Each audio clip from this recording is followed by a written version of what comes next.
बहुत पुराने समय की बात है। किसी गांव में एक गरीब ब्राह्मण रहता था। उसका नाम गंगाधर था और वह शिव जी का बहुत बड़ा भक्त था। ब्राह्मण के पास पुरोहित के अलावा और कोई काम नहीं था। उसे बस उसी काम से जैसे तैसे घर का गुजारा चल रहा था।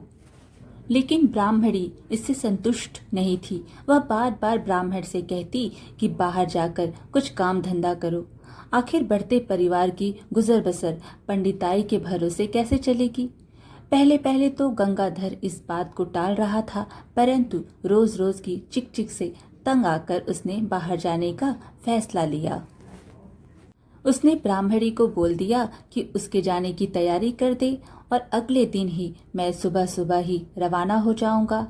ब्राह्मणी ने उसके कपड़े धो डाले, लाठी लोटा डोरी तैयार कर दी। खाने के लिए 2 उबले हुए आलू और नमक पोटली में बांधकर रख दिया। सुबह गंगाधर ने अपना सामान और खाना लेकर ब्राह्मणी से विदाई ली। अब उसको जाना कहाँ था, यह तो निश्चित नहीं था। फिर भी अंदाज से शहर जाने की राह पकड़ी। रास्ता कच्चा और जंगल से होकर जाना था। पैदल जाते जाते दोपहर हो गई। सोचा कि कहीं पानी मिल जाए तो स्नान और पूजन कर ले, और जल्दी से ही उसको एक स्वच्छ जल से भरा एक सरोवर मिल गया। तो गंगाधर वहीं एक पेड़ के नीचे डेरा डाल दिया। नहा धोकर पेड़ के नीचे वहीं लेट गया।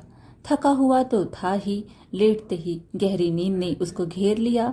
संजोग से भोलेनाथ और माँ गौरी वहां से गुजर रहे थे, तो माँ की नजर सोते हुए ब्राह्मण पर पड़ी। उसकी दयनीय स्थिति को देखकर माँ का हृदय द्रवित हो गया। माँ ने कहा, हे भोलेनाथ, आप बड़े दयालु हैं, सबके दुख दूर करते हैं। इस गरीब ब्राह्मण का भी कुछ उद्धार करिए। फिर यह आपका भक्त भी है।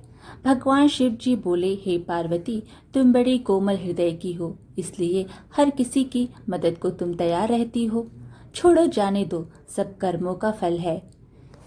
नहीं स्वामी, इस पर दया करो, मैं और कुछ नहीं मांगूंगी। माता पार्वती के हट के कारण भोलेनाथ सोते हुए गंगाधर के पास गए। उन्होंने गंगाधर के खाने की पोटली को खोलकर देखा।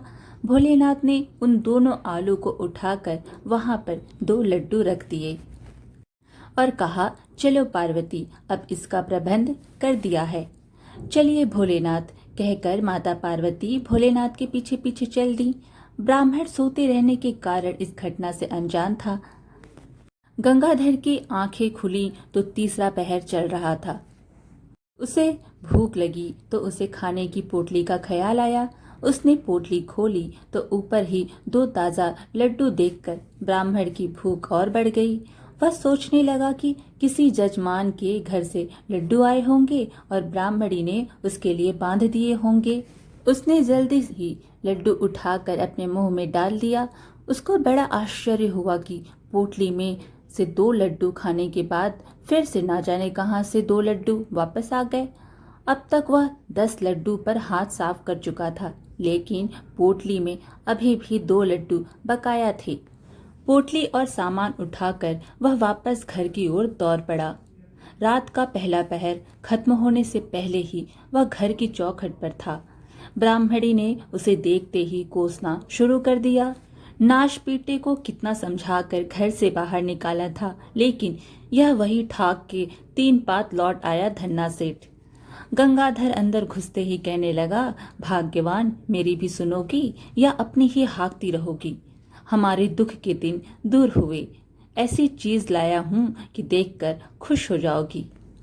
ब्राह्मणी बोली, मैं भी तो देखूं ऐसा कौन सा खजाना हाथ लगा है जो बिल्लियों की तरह उछल रहे हो। ब्राह्मणी ने गंगाधर को पानी दिया। पानी पीते ही उसने पोटली खोली। ब्राह्मणी कभी लड्डू देखती तो कभी गंगाधर को कि आखिर यह क्या पहेली है। ब्राह्मण ने खुशी से कहा, लो लड्डू खाओ। ब्राह्मणी ने लड्डू खाया तो ऐसा स्वादिष्ट लगा कि क्या कहना। उसने एक के बाद एक 4 लड्डू खाए। पोटली में 2 लड्डू खत्म ही नहीं होते थे। बच्चों ने भी डट कर लड्डू खाए। लड्डू भी ऐसे थे कि उन्हें खाने के बाद कुछ और खाने की इच्छा ही नहीं रहती थी। गंगाधर ने जंगल की सारी घटना के बारे में अपनी पत्नी को बताया। ब्राह्मणी ने उसे बताया, उसने तो पोटली में 2 उबले आलू रखे थे, ये लड्डू किसने रखे? भोलेनाथ की अनुकंपा समझकर बात समाप्त की। गंगाधर ने पत्नी से सलाह करके घर के बाहर गंगाधर हलवाई के स्पेशल लड्डू का बोर्ड टांग दिया। गांव से 1 2 3 ऑर्डर आए तो उसने तुरंत पूरे कर दिए। जो भी गंगाधर के लड्डू खाता वह तारीफ किए बिना नहीं रह पाता। गंगाधर ने अपनी पोटली को अंदर रखा था और इस राज को छुपाए रखा था। फिर भी गांव वाले हैरान थे कि गंगाधर को किसी ने भी लड्डू बनाते नहीं देखा और ना ही उसके घर या दुकान से धुआं उठते देखा है और ना ही कुछ सामान लाते देखा है। अब उसकी आर्थिक स्थिति अच्छी हो गई तो उसने अच्छा मकान भी बनवा लिया, कहीं आने जाने के लिए घोड़ी भी रख ली, पत्नी को गहने भी दिला दिए। पत्नी की सलाह पर उसने राजा के दरबार में भी आना जाना शुरू कर दिया। पर वह कहावत है ना, माया तेरे 3 नाम, परसा, परशु, परशुराम। जब आदमी बड़ा बन जाता है तो उसके कई दुश्मन भी बन जाते हैं। गांव में जो लोग उसकी तरक्की से जलते थे वे लोग राज दरबार तक उसकी चुगली करने पहुंच गए। किसी दुश्मन ने उसकी पोटली वाले राज को जान लिया था और यह बात राजा के कानों तक पहुंच गई थी। राजा को बताया गया कि ऐसी अनमोल चीज तो राजा के पास होनी चाहिए, एक तुच्छ ब्राह्मण को इससे क्या काम। राजा ने सोचा, उसका इतना बड़ा महल है, रोज भंडारे चलते हैं, फौज पलटन है, तो ये लड्डू की पोटली तो राजा की रसोई में होनी चाहिए। राजा ने तुरंत अपने सिपाहियों को भेजकर गंगाधर को राज दरबार में उपस्थित होने के लिए कहा। गंगाधर राज दरबार में उपस्थित हुआ तो राजा ने पोटली की मांग रख दी। गंगाधर ने पहले तो ना नकर की, लेकिन राज आज्ञा का उल्लंघन करना एक असहाय ब्राह्मण के वश में नहीं था। मन मार कर पोटली को राजा के हवाले कर दिया। उसे पता था अन्यथा राजा बल का प्रयोग करेगा। गंगाधर राज भी जल्दी ही गंगाधर बन गए थे। वह कोई और काम करने के लायक तो था नहीं। जो थोड़ी बहुत जमा पूंजी थी वह भी खर्च हो गई, क्योंकि अब उसकी पत्नी और बच्चों की जीवन शैली भी खर्चीली हो चुकी थी। उसे अपनी पत्नी की सलाह पर राजा से मित्रता करने पर अपनी मूर्खता का बोध हो रहा था। उसकी पत्नी भी दुखी रहने लगी। उसके विरोधी भी अब चटकारे ले लेकर उसकी बेइज्जती करने से नहीं चूकते थे। उसकी पत्नी ने उसे फिर दोबारा उसे स्थान पर जाकर भोलेनाथ की कृपा का आशीर्वाद लेने को उत्साहित किया। ब्राह्मणी ने यथापूर्व तैयारी की। गंगाधर ब्राह्मण प्रातःकाल अपनी यात्रा पर निकल पड़ा और दोपहर होते होते उसी सरोवर के किनारे पहुंच गया जहां 2 वर्ष पहले उसे भोलेनाथ का वरदान मिला था। वह पेड़ की छाया में लेट गया। शीघ्र ही उसे गहरी नींद आ गई। अब इसे सुखद संयोग ही कहेंगे कि पहले की भांति भगवान शिव जी, माता पार्वती घूमते हुए वहां से निकले। माता पार्वती की दृष्टि गंगाधर पर पड़ी तो उन्हें सब कुछ याद आ गया। माता ने तुरंत भोलेनाथ को टोका, क्यों स्वामी, आपको याद होगा हम 2 वर्ष पूर्व यहाँ से गुजरे थे और यह वही ब्राह्मण है जिसकी आपने सहायता की थी, परंतु यह तो वैसे ही फटे हाल में दिख रहा है। चलिए भोलेनाथ, इसका हाल जानते हैं। माता पार्वती भोलेनाथ का हाथ पकड़ते हुए आग्रह पूर्वक भोलेनाथ को गंगाधर के पास ले गई। भोलेनाथ तो सर्वज्ञ थे, उन्हें मालूम था कि गंगाधर की पोटली कहाँ गई। भोलेनाथ ने इस बार उसकी पोटली में 2 लड्डू ना रखकर 2 ईंटें रख दी और पोटली को बंद कर दिया। पार्वती जी ने पूछा तो कुछ नहीं, लेकिन भोलेनाथ के इस काम से वह हैरान जरूर थी। 2 घड़ी बाद गंगाधर की आंख खुली। उसने शीघ्र ही सरोवर में स्नान किया और भोलेनाथ का नाम लेते हुए पोटली खोली। पर यह क्या, पोटली में से एक ईंट जोर की निकली और गंगाधर के माथे पर जोर से लगी। उसकी आंखों के आगे तारे नाचने लगे और वह अचेत होकर गिर पड़ा। लगभग आधे घंटे बाद उसको होश आया। तो देखा माथे पर बड़ा सा घूमर निकल आया था और आंख नीली पड़ गई थी। उसको मन ही मन भोलेनाथ की इस कृपा पर हंसी और क्रोध दोनों आ रहा था। अब वो कुछ सोचने और समझने की अवस्था में नहीं था। उसने देखा कि पोटली में अभी भी 2 ईंटें थी। एक ईंट जो उसको लगी थी वह बाहर पड़ी थी। उसको इसमें भी भोलेनाथ की कृपा ही नजर आई।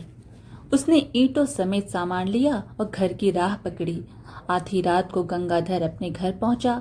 गंगाधर की पत्नी उसका इंतजार ही कर रही थी। ब्राह्मण की खस्ता हालत देखकर उसको सदमा सा लगा। वह बहुत ही दुखी और थका हुआ था। ब्राह्मणी को शंका थी कि वह खाली हाथ लौटा है। गंगाधर ने भी पोटली के बारे में कुछ नहीं कहा था। मुंह धोकर भोजन किया और सो गया। उधर ब्राह्मणी को पोटली देखे बिना चैन नहीं था। वह दबे पांव उठी और उसने धीरे से पोटली को खोला। पोटली के खुलते ही एक ईंट उसके माथे पर बजी। ब्राह्मणी की चीख निकल गई और वह हाय राम करते हुए पीछे हट गई। काफी देर बाद उसके होश ठिकाने आए। पोटली वो पहले ही बंद कर चुकी थी। खैर वह भी कहरते कहरते सो गई। सुबह दोनों उठे। दोनों ने एक दूसरे को देखा तो कहानी समझ में आ गई। ना किसी ने कुछ पूछा ना कुछ बताया। 1-2 दिन में कुछ स्वस्थ होने पर गंगाधर ने अपने दिमाग के घोड़े दौड़ाया कि भोलेनाथ की इस कृपा का क्या उद्देश्य है। वह सोचने लगा कि भोलेनाथ ने 2 लट्टू ना देकर 2 ईंट ही क्यों दी। वो पोटली को गांव से बाहर सुनसान जगह पर ले गया। उसने भोलेनाथ का नाम लेकर पोटली का मुंह अपने से दूसरी ओर खोल दिया। वह आश्चर्यचकित था कि इस समय पोटली में से लगातार ईंटें तेजी से उल्टी दिशा में निकल रही थी। उसने धीरे से पोटली का मुंह बंद कर दिया। पोटली में अभी भी 2 ईंटें थी। अब उसे भोलेनाथ की कृपा का एहसास हो गया और इस लीला का उद्देश्य भी समझ में आ गया था, जो था युद्ध। हाँ, राजा से युद्ध करके अपनी पोटली वापस लेना। गंगाधर जी चुपके से पोटली लेकर वापस घर आ गए। उसने राजा के पास एक संदेशा भिजवाया कि राजा लड्डू वाली पोटली उसे वापस लौटाए और उसे आधा राज्य भी दे, अन्यथा उससे युद्ध करे। राजा को उसका यह संदेशा बड़ा ही अटपटा और बकवास लगा। उन्होंने 10 सिपाहियों को उसे पकड़कर लाने को कहा। सिपाही बड़े जोश के साथ उसके घर पर आए और गंगाधर को बाहर निकलने के लिए ललकारा। गंगाधर तो तैयार ही बैठा था। उसने पोटली को घर के ऊपर सेट कर रखा था। उसने पहले तो सिपाहियों को वापस लौटने की सलाह दी। फिर जब वे नहीं माने और अपनी फौजदारी पर आ गए तो गंगाधर ने पोटली का मुंह उनकी ओर खोल दिया।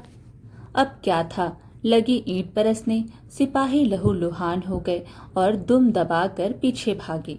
लगभग 200 मीटर तक ईंटें उन पर पड़ती रही। वे भागकर राजा के पास पहुंचे और सारी कहानी सुनाई।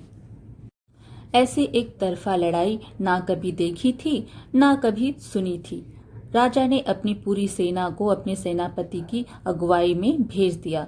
सैनिक गंगाधर को पकड़ने के लिए गांव की ओर चल पड़े। गंगाधर ने गांव से बाहर अपना मोर्चा तैयार कर रखा था। एक ऊंचे टीले पर जो गांव से बाहर था उसने अपनी मचान बनाई हुई थी। वो मचान पर पोटली लेकर चढ़ गया। जैसे ही सैनिक उसकी जगह पर आए उसने पोटली का मुंह उनकी ओर खोल दिया। अब सैनिकों के पास इस तरह के अस्त्र से लड़ने का कोई हथियार नहीं था। ईंटों की लगातार बरसात हो रही थी। तीर और भाले उसके सामने सब निष्फल हो गए थे। भयंकर चीख पुकार मची थी। सैनिक त्राहिमाम करते हुए पीछे हट गए। अब राजा के पास खबर पहुंची। राजा ने तुरंत मंडल की बैठक बुलाई और इस बला से निपटने की रणनीति पर चर्चा की। उसके कई वरिष्ठ मंत्री ब्राह्मण से संधि करने के पक्ष में थे। उनको पता था कि राजा ने पोटली बलपूर्वक ली थी और ब्राह्मण के साथ कोई दैवीय शक्ति थी। अतः विवश होकर राजा ने अपना संधि दूत ब्राह्मण के पास भेजा। ब्राह्मण ने अपनी दोनों शर्तों को दोहराया कि अगर राजा को मंजूर हो तो वह संधि करने के लिए तैयार है। राजा ने उसको आधा राज्य दे दिया और उसकी पोटली सम्मान सहित उसको वापस दे दी। गंगाधर ब्राह्मण अब महाराज बन चुके थे। सब भोलेनाथ की कृपा से उसने सदैव जनता हित में कार्य किया और सुख शांति से 20 वर्ष तक राज्य किया। आज की कहानी यही समाप्त हुई। वीडियो पसंद आए तो लाइक शेयर जरूर कीजिएगा और ऐसी ही अच्छी अच्छी कहानियां सुनने के लिए हमारे चैनल को सब्सक्राइब कर दीजिए। धन्यवाद।